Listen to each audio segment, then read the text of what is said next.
এক ভাই খুব সুন্দর কথা বলছে যে ইসরায়েলের উচিত যে বাংলাদেশ থেকে এরকম কিছু শায়েক এবং মানুষকে হায়ার করা এবং এদেরকে ফিলিস্তিনে ছড়িয়ে দেওয়া, তাহলে জীবনেও ফিলিস্তিনিরা আর অস্ত্র হাতে নিতে পারবে না, ওরা এগুলো নিয়েই ব্যস্ত থাকবে সারা জীবন।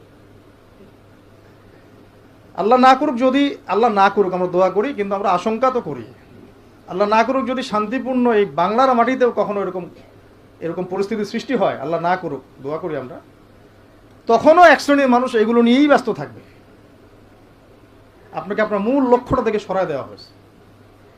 এটা বোঝার জন্য, এই ফিতনাগুলো চেনার জন্য ভাই সবার আগে দিনের জ্ঞান অর্জনের কোনো বিকল্প নাই।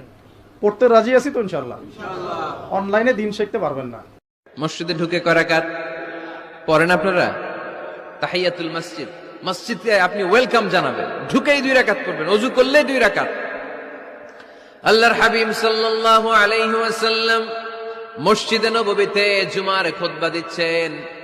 খুতবা চলাকালীন সময়ে এক সাহাবী এসে মসজিদের মধ্যে বসে পড়লেন। আল্লাহর হাবিব সাল্লাল্লাহু আলাইহি ওয়াসাল্লাম সাহাবীরে বললেন দাঁড়াও। সাহাবী দাঁড়ালেন। আল্লাহর নবী জিজ্ঞেস করলেন কেন বসে পড়লা, 2 রাকাত পড়ছো নাকি? সাহাবী বলে পড়ি নাই। বিশ্বনবী বললেন তাহলে তাড়াতাড়ি 2 রাকাত নামাজ পড়ে বসে যা।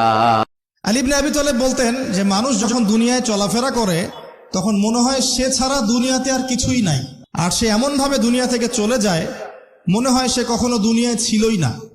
তিনি বলছেন মানুষ এমন ভাবে দুনিয়ায় চলাফেরা করে মনে হয় সে ছাড়া দুনিয়াতে আর কিচ্ছু নাই। আমাদের চলাফেরা এমন না? দেখেন প্রত্যেকটা অঙ্গনেই, পলিটিক্যাল অঙ্গন, ইকোনমিক অঙ্গন, ধর্মীয় অঙ্গন। পলিটিক্যাল অঙ্গনে একজন নেতার চলাফেরা দেখলে মনে হচ্ছে সে ছাড়া কিছুই নাই দুনিয়াতে।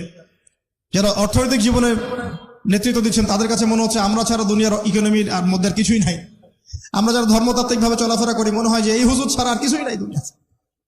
আমার চেয়ে বড় শাইক আর কে আছে, আমার চেয়ে বড় আর আলেম আর মুফাসসির কে আছে? সমস্যা সবার ভিতরে। শুধু এক শ্রেণীর মানুষকে আপনি টার্গেট করে আঘাত করে কথা বলা যাবে না। আর মনে রাখবে একটা কথা সব সময়, ভবিষ্যতে কি হবে, আমার সঙ্গে কি ঘটবে, এটা নিয়ে অলওয়েজ যে টেনশন করে সে হচ্ছে বোকা। আর ভবিষ্যৎ এটা আমার খারাপ হতে পারে এটা ভেবে যে বর্তমানকে নিয়ন্ত্রণ করে, আবেগকে নিয়ন্ত্রণ করে, সে বোকার ঘরের সন্তান নয়, সে বুদ্ধিমানের সন্তান। কেন কোনো ভয় না, ভয় আসলে পড়তে হবে লা ইলাহা ইল্লা আনতা সুবহানাকা ইন্নী কুনতু মিনাজ জালিমিন। আমার বড় ভাই উনি। আচ্ছা আচ্ছা, আমার বড় আদিবুল বাস রাব্বুল নাস, দাঁড়ান এখানে। আসআলুল্লাহ আল আযীম রাব্বুল আরশিল আযীম আন ইয়াশফিয়াক। আসআলুল্লাহ আল আযীম রাব্বুল আরশিল আযীম আন ইয়াশফিয়াক। আসআলুল্লাহ আল আযীম রাব্বুল আরশিল আযীম আন ইয়াশফিয়াক। ভয় কিছু নাই। আল্লাহর দিকে তাকিয়ে শেভ করিয়েন না। দেখেন এটা অনেক কিছু না, এমন না যে শেভ করলে আপনি একেবারে কাফের হয়ে গেছেন, মুশরিক হয়ে গেছেন, এমন না। কিন্তু আপনার লজ্জা থাকা উচিত। কিভাবে কাটতেছেন এটাকে ভাই? কিভাবে ক্যাফ এখানে মহিলার ওঠে না, আপনার ওঠে, কেমনে কাটতেছেন বলেন ভাই? গলা কেটে দিবেন? কাটবেন না কেন? এটা হারাম। এটা কাটাও তো হারাম।